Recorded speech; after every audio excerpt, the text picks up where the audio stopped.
Good afternoon, everyone. I'm Will Dupree here in the KXAN live studio. We are about to begin a weekly briefing that we've been bringing to you all for quite a few months now from Austin Public Health, talking about the latest on the COVID-19 outbreak here in Austin, Travis County. Let's take a listen as it gets underway. Health Authority. Then Austin Public Health's Chief Epidemiologist, Janet Pichette. And then we'll open it up to the pool reporter who will ask questions on behalf of the media. Adrian, over to you. Good morning. It's a pleasure to be here with everyone today, representing Austin Public Health and our director, Stephanie Hayden. A few updates from our standpoint is that we want to remind everyone that we're now offering testing at our Little Montopolis website, which is our former Montopolis Rec Center.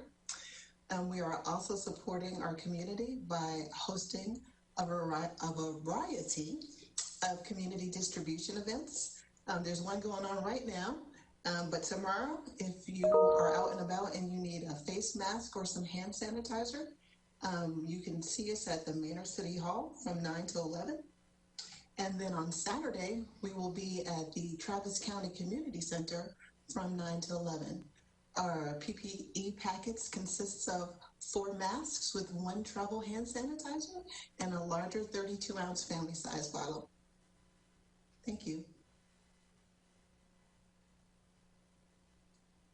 Thanks, Adrian. I'm going to share some slides today. If you could just give me a moment to get those up on the screen. I want to first talk about our case numbers and then our hospitalizations. So to clarify the remarks that I made in Commissioner's Court yesterday, what we're seeing right now is a 50% increase between September the 1st and September the 21st in our moving average of our new cases. You can see from the graph that there has been a significant increase, and that makes us concerned. Right now, over the past week or so, we've seen some oscillation up and down in that moving average day to day. But I'll talk a little bit later about why this is concerning for us at this stage in the pandemic. This slide is showing our new admissions, and again, our admissions have been decreasing. They're down about 20% as compared to September 1st. So that places us in a good situation in terms of our stages of risk. We're still at stage 3 of risk, and we want to get below 10 admissions on that 7-day moving average to move to stage 2. In terms of our hospital beds being utilized, the blue line is showing us the 7-day moving average of hospital beds occupied. That's decreased by 45% since September the 1st. The ICU beds in orange have decreased by 45%, and the ventilators being used have decreased 56% since the beginning of September. Again, our hospitals are in a very good situation right now. There's plenty of room for individuals who are in need of health care. And we want to remind folks, if they've been putting off care, physical examinations, elective procedures, or immunizations for certain, that now's the time to go get those things taken care of. We are concerned about people delaying too long in terms of these preventative measures, which may have further health consequences down the road. So, I've been talking to people recently, and members of our community have expressed some concern about our cases. They were engaged in this discussion about preventing hospitals being overfilled and not being able to provide care for folks. And I faced the question recently: why is this a concern right now? Why do I need to be engaged right now? The hospitals are doing well. The case numbers are doing okay. And I want to share this screen with you to give you an idea of how quickly things can change. So yesterday, or on the 21st, we were at about 117 cases on that 7-day moving average. To give you an example of what this looked like back in June, on June 14th, we had 121 cases. 1 week later, it had more than doubled to 250 cases on that 7-day moving average. A week later, 394 cases. And then 5 days after that, 558 cases. So this thing can change very quickly. And this is why we have to continue the caution. We have to continue our concern, particularly when we see changes in the slope of these curves, to ensure that we are doing enough and that we are staying safe to avoid this exponential growth in cases that we saw back in June that put us in a critical situation by the beginning of July. I also want to point out this slide. This is a slide of our EPI curve, which is available on our main website.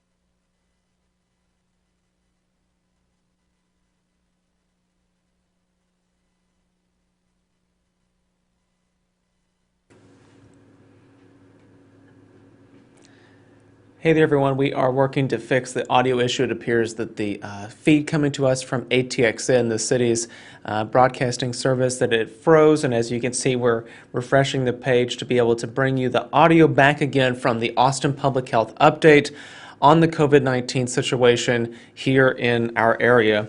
Pointing out that Dr. Escott, the interim health authority for Austin Travis County, is saying that there's been a 50% increase in the average number of COVID cases. Here we are again. By day. And I want to point out one thing here, and that's on September 19. We are allowing more people into restaurants now through the governor's order, but that doesn't mean that restaurants are completely safe. People have to use the same judgment. If restaurants are crowded, they need to avoid them. If restaurants are not abiding by the restrictions which are still in place of 6 foot of distancing between tables, they need to avoid those restaurants and they need to report those to 311. If we continue this effort at mitigating the risk as we have over the past couple of months, we're going to be in a good shape to keep our schools open and hopefully open them further as we get into stage 2. With that, I'll turn it over to Janet Pichette.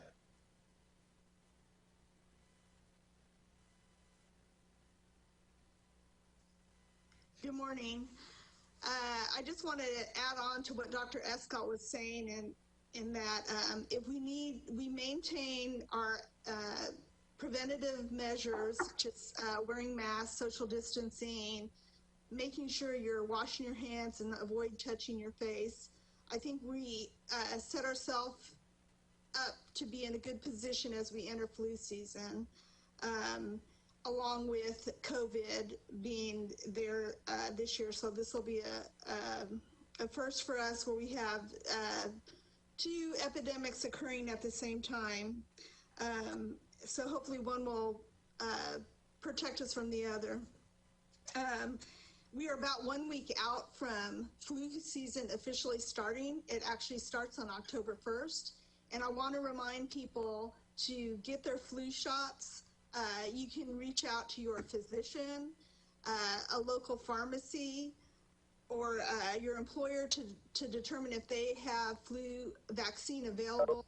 Now's the perfect time to get it. I myself went and got my flu shot a couple weeks ago, and I'm stand ready for the flu season. Our Austin Public Health staff here continue to be on the ready so that we can face what may come down the road for us. So when flu season begins in the midst of a COVID pandemic.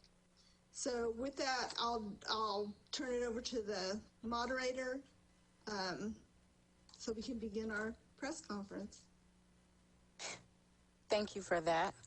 Now to our pool reporter, Ryan Artulo from the Austin American-Statesman. Good morning. The first question will be from us at the American-Statesman. New state data shows an upward trend in school coronavirus cases among students and staff. What changes does Dr. Escott expect to see once Austin ISD reopens in 2 weeks and other districts add more students to their attendance rolls? Secondly, what impact will the reopening of schools have on Central Texas as a whole? Thank you for the question. I think that it's expected that as schools open, cases are going to increase. The schools have been closed for a long time, which is why we haven't seen many cases of school-related COVID-19 over the summer months, and certainly in late spring. We're going to continue to see cases. Again, as we've said, as the National Academy's review has said, as the CDC has said, we're not going to be able to completely avoid cases in the school setting. The priority is to avoid large outbreaks. So if we can limit these to small clusters of a few cases, then I think that will be a success in terms of our school strategies.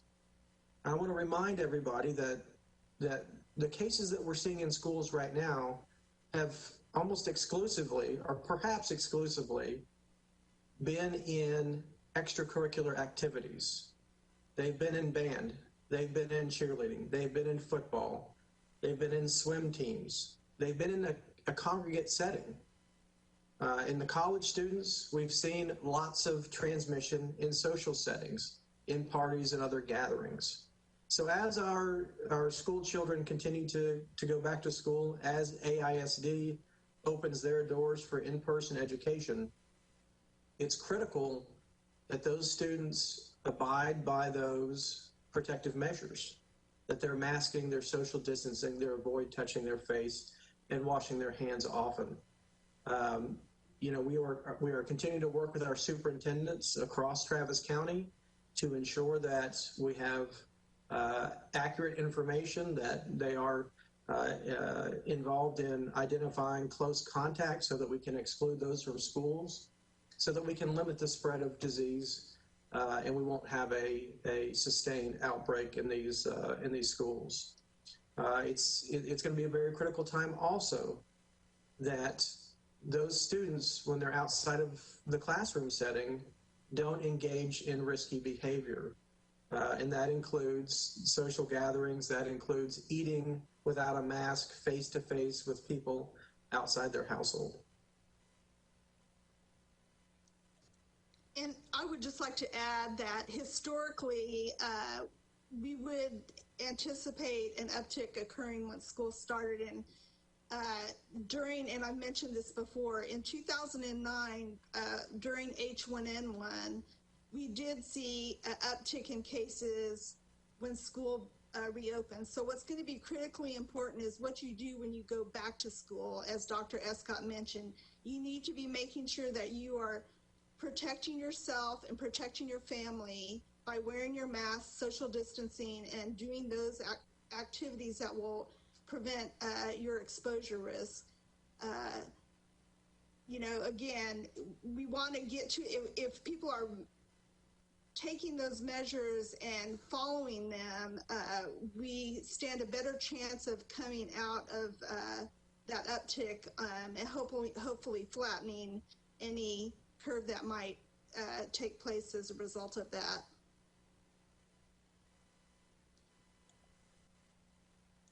Thank you. From Estonia, Dr. Escott said yesterday that more than half of new cases reported last week were in the 10 to 29 age group. Have contact tracing efforts for those cases been successful? Does APH feel that those children and young adults are able to minimize their risks to others who may be at higher risk? I would say yes. We do have, again, as I mentioned last week, several different strike teams that are focused on investigating clusters in certain types of setting.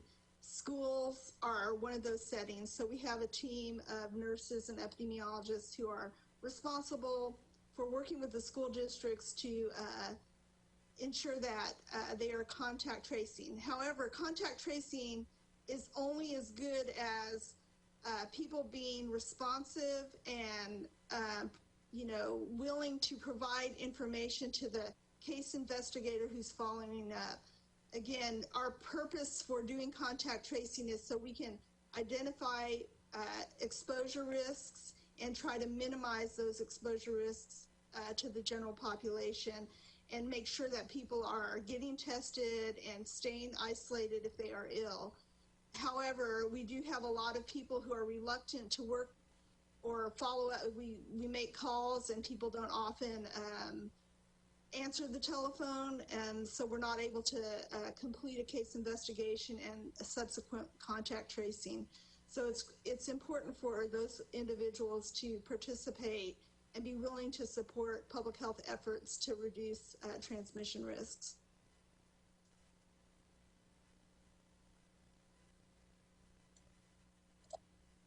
Next question is from KUT. What is the status of the field hospital? Would you consider using it to treat people dealing with the flu if hospitalizations increase in the coming months? Our alternate care site at the convention center stands in a mode which is ready to take patients if we get indications that we need to do that. It will take a week or so for us to get people in there and get additional supplies, but it is in a warm state right now. And what kind of patients we take in there is really dependent upon our healthcare systems and what their needs are.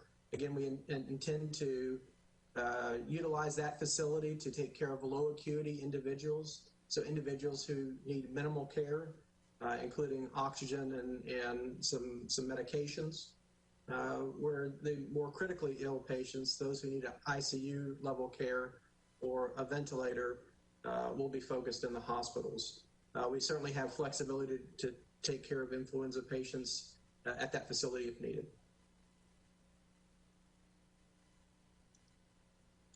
From Univision, the number of cases seem to be improving in our area, but the Hispanic and African American communities continue to be the hardest hit. Has the task force changed its tactics considering the numbers?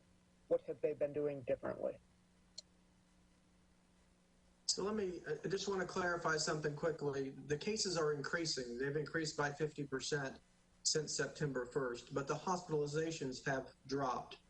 And we are concerned that this disease continues to disproportionately impact our communities of color. I'll turn it over to Adrian for some further details on how we're modifying strategies to address this issue in those populations. Thank you, Dr. Escott. As with any public health intervention, we are data-driven. So we are closely watching the numbers, the positivity rates, the hospitalizations. What we also know from a good public health approach is that we don't assume to be able to do this alone.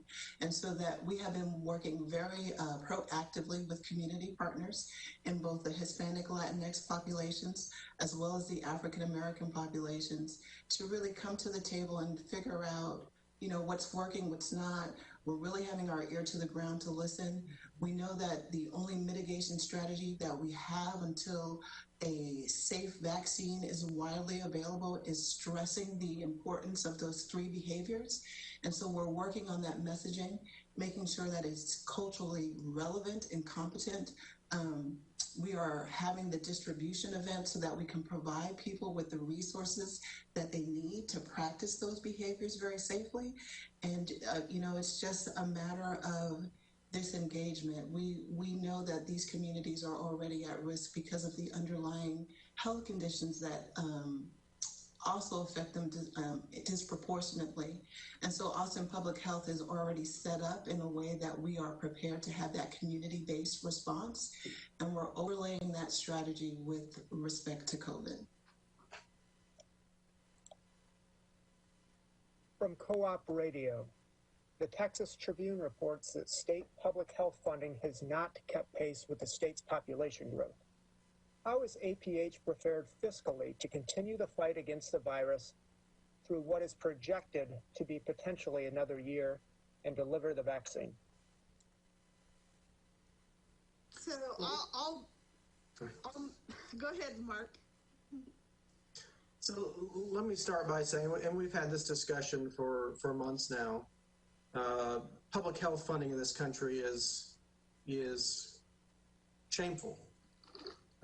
We've done a poor job as a country in focusing on the importance of public health and prevention, and also building infrastructure necessary to deal with situations like this.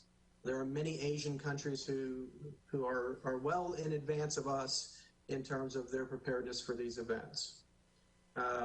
You know, Texas ranks 40th in terms of public health funding, which is not a rank that we're proud of.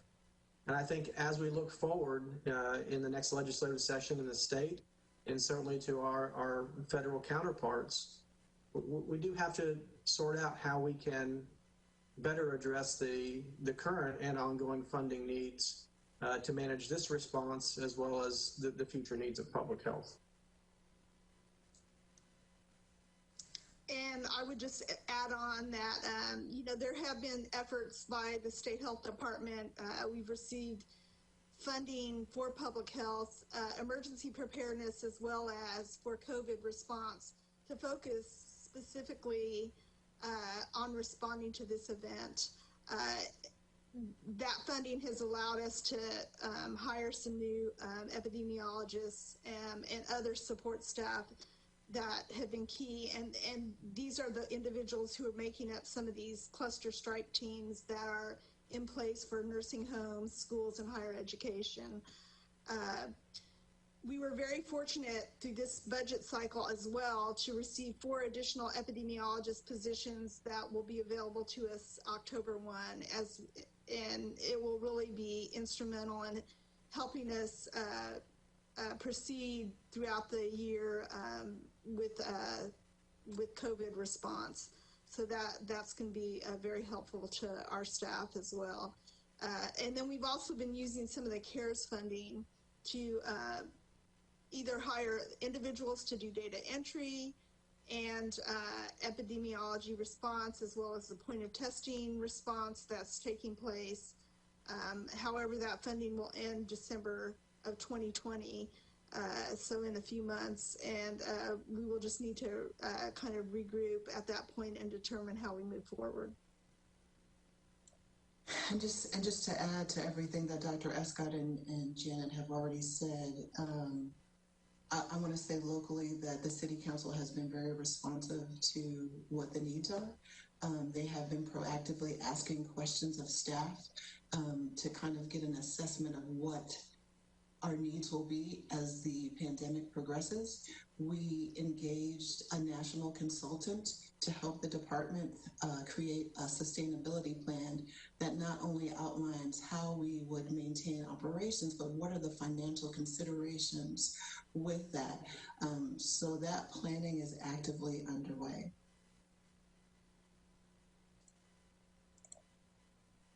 From KXAM, Dr. Escott expressed a concern that as many as 100 people would contract the coronavirus at UT's first football game. 11 days after the game, how many positive cases have you traced back to it?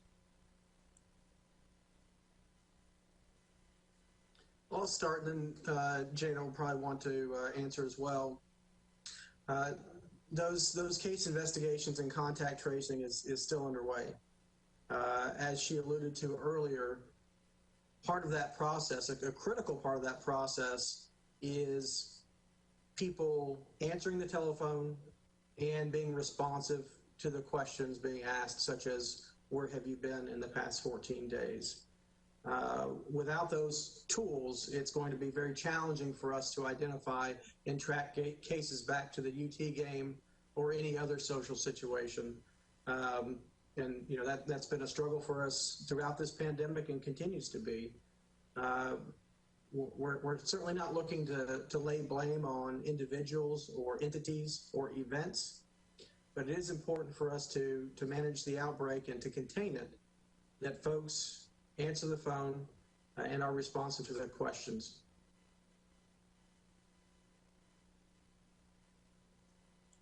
And I would agree. I think, the verdict is still out as far as the impact of the UT game. And as Dr. Escott mentioned, we really need for people who become ill, who may have been at the game, to participate in the contact tracing and case investigation to help us identify whether that was the source of an exposure.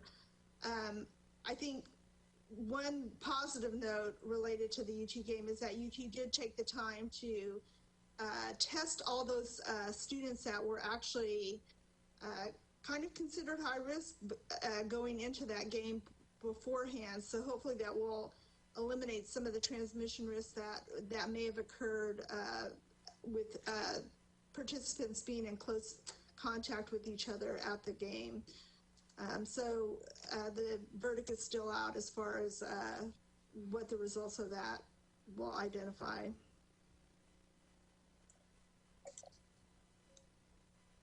From Fox 7, what could a twindemic in Austin look like, and do you fear that is where we are headed? This is another word which is unique to this pandemic, and we've learned lots of new words this year, unfortunately. So the twindemic refers to an epidemic of flu in this circumstance and COVID-19.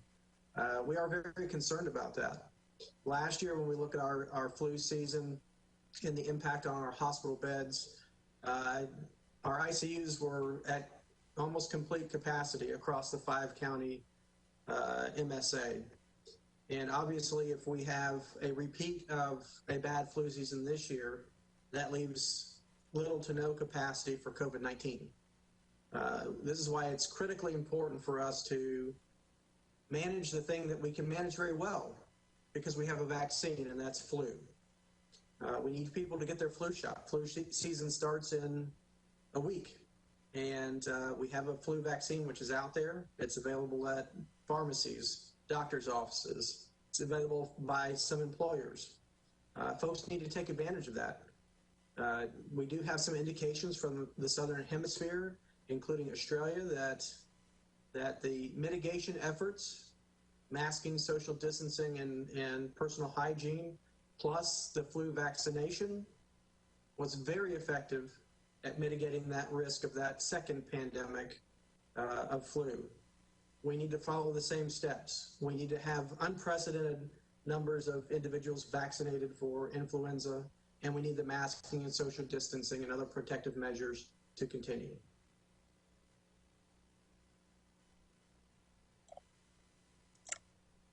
Austonia asks, has the number of local primary and secondary school clusters changed as of last week when there was one school with 3 cases?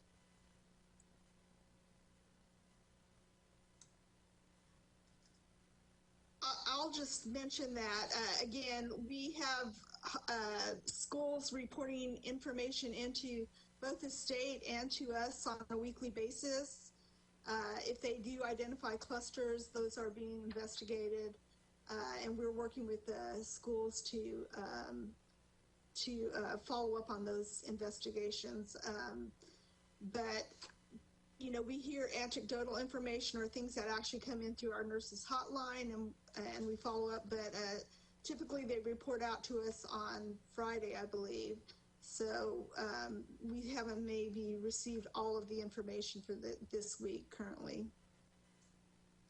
I'll also add that last week on Friday, I mentioned that we had about 4 dozen cases related to primary and secondary schools. Again, when we look at our positivity rate, our rate for high school students is substantially higher than it is for the rest of the population. And again, the clusters that we've been seeing have been primarily associated with those extracurricular activities or social events. We don't have any evidence now that in-person classrooms are where disease is spreading. It's when people are letting down their guard. It's when they're in social environments, when they're dining or hanging out with friends. It's when they're involved in extracurricular activities where social distancing and masking is not possible. We've encouraged our superintendents to share messaging with those students and their families that if they're involved in extracurricular activities such as band, cheerleading, football, or other sporting events where masking is not a practical solution and distancing is not a practical solution, that they encourage them to get tested, even if they're asymptomatic, because their risk is higher.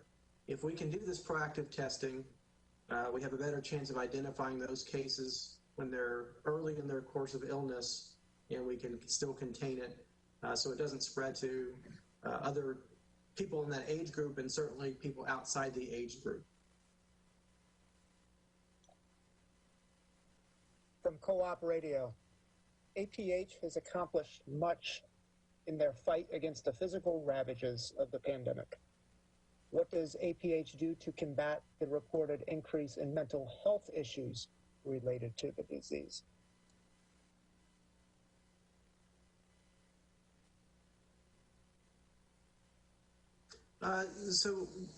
Again, we are concerned about all aspects of this COVID-19 impact. We are certainly aware of the mental health impact. We're aware of the impact on jobs. We're aware of the impact on our students. And Austin Public Health is working with a number of partners to address those mental health needs through a number of different interventions, both pre-existing as well as new interventions, which are coordinated through our Emergency Operations Center. We are encouraging folks to reach out to their healthcare providers if they're facing mental health stress. And again, this is one of those areas where Texas and our country have not invested adequate resources. We know that we are certainly underrepresented in our school systems in terms of counselors available per student. And it's something that we need to look for policy change in the coming years to ensure that we are better prepared for the future. I would echo all that Dr. Escott said and just add, this is where the strength of our partnerships really shines through, whether through a collaborative agreement or a contracted agreement. Austin Public Health engages not only with integral care, but several other community partners to protect the mental health of our residents. Particularly in those those areas or those populations where we're seeing a higher risk of COVID due to other social determinants of health. We have health equity funding specifically aimed at addressing the mental health needs of those communities. Throughout the response, we've worked with those agencies to reimagine the scope of work and services provided to account for the impacts of COVID and quarantining on those populations, whether it be seniors or young people. We have had our finger on the pulse of that from the beginning. As part of the emergency operations response, there is a social service branch, and as an interweaving factor in all of those health outcomes that we're trying to impact, that we know promote community resiliency and will help us get to the other side of this response in a better position. Mental health is one of those. So like Dr. Escott said, it's the full circle of, where we work, live, and play, and putting that COVID lens on it and really being focused on how we reshape and meet the emerging needs of our residents.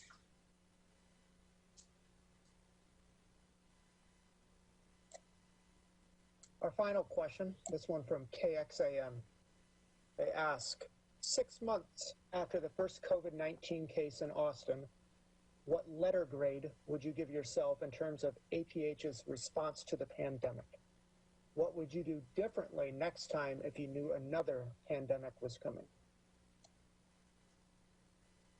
I'll start by saying the test is still underway, so I think it's a bit premature to grade ourselves, but we are constantly reflecting on our policy decisions and looking for opportunities to improve them as we go forward.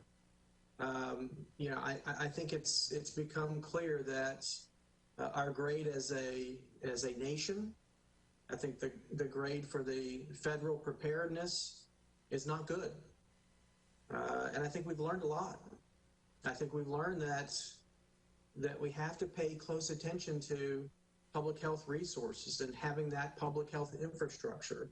We've learned valuable lessons about the importance of data in having a public health system that does not rely on fax machines to share critical information. So we've got to apply those lessons, and we've got to learn those lessons, and we've got to ensure that we are better prepared for the next test. You know, I think the time for grading will be 2021, 2022. And I think there'll be a lot of grading happening. I think we'll learn a lot about what we did right and what we did wrong. But you know, I think it's important to know that we have hundreds and hundreds of people at Austin Public Health who are working every day, a lot of hours, a lot of weekends, a lot of holidays to do the best job that we can. Because this is personal for us, and we want to honor and serve this community.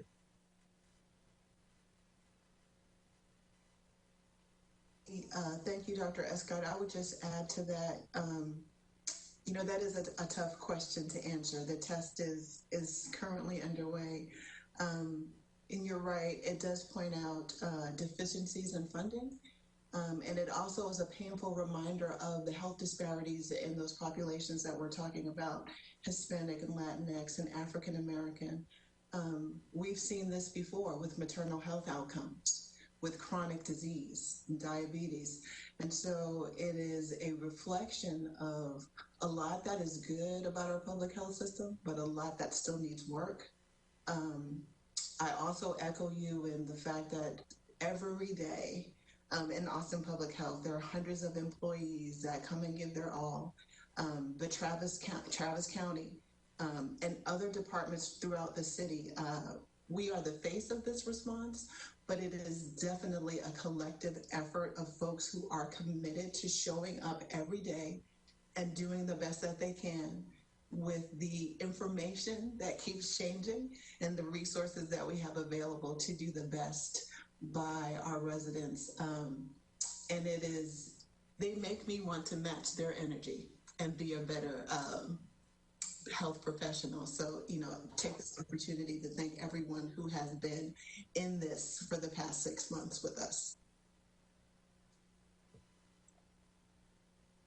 Thank you for those.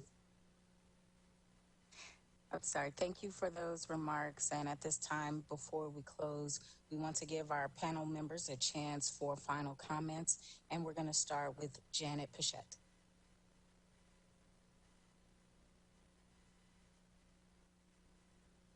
Thanks. I just want to, again, reemphasize as we begin cold and flu season, which starts October 1, in the middle of a COVID-19 pandemic, it will be critically important for you to continue to use your preventative measures such as wearing a mask, social distancing, washing your hands, avoid touching your face, and stay home if you're sick, as well as getting a flu shot to better protect you from the development of other respiratory illnesses or the flu specifically. And I'll just reiterate, our cases are going up. It's not a huge increase, 50% increase since September the 1st. Our hospitalizations, our hospital beds, ICU beds, ventilators being used are going down. This is reflective of the fact that the majority of our new cases are in young people. We need those young people to stay safe.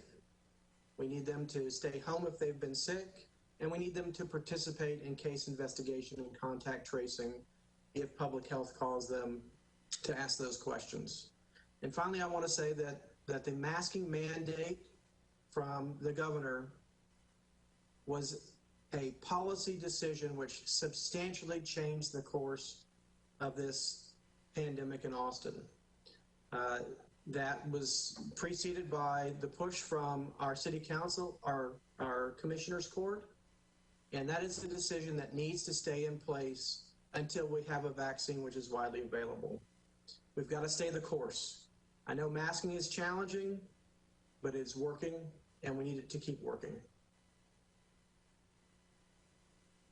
Thank you, Dr. Escott. My grandma used to say, if somebody says something to you 3 times, it must be true or good information. And so I will reiterate what the two of you have just said. Masking is our best defense until we have a safe vaccine that's readily available. And so I encourage our community to mask up. And we are prepared to help you do that. Again, on Thursday, we'll be at Manor City Hall from 9 to 11, where you can pick up a kit for you and your family. And if you miss us on that day, on Saturday from 9 to 11, we'll be at the Travis County Community Center. And we will have events through the end of October. So come check us out at austintexas.gov/PPE. And you can check out the calendar and see where a distribution event is happening near you. That concludes our media availability for today. Thank you, APH Assistant Director Adrian Stirrup, Dr. Mark Escott, and epidemiologist Janet Pichette, and our pool reporter, Ryan Otulo.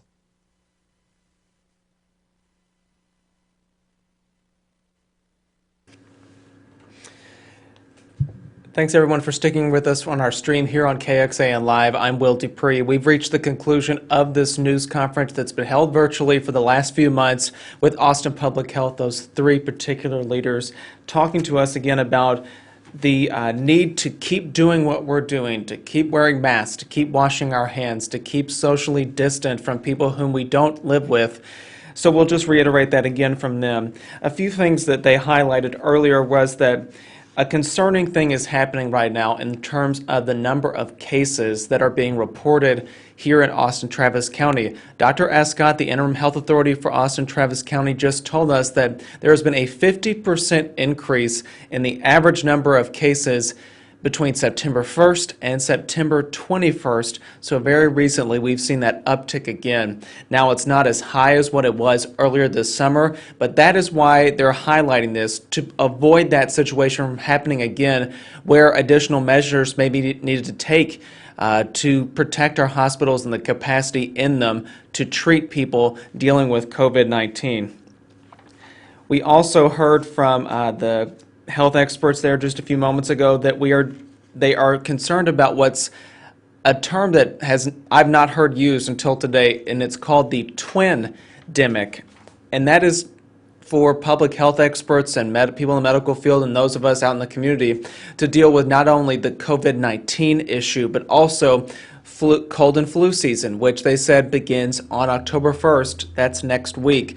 What they're telling people to do is to get, or asking people to do and encouraging them to do, is to get a flu vaccine and to continue wearing your mask, because that is the most protective measure you can take to stay safe and prevent COVID-19 from getting contracted by yourself.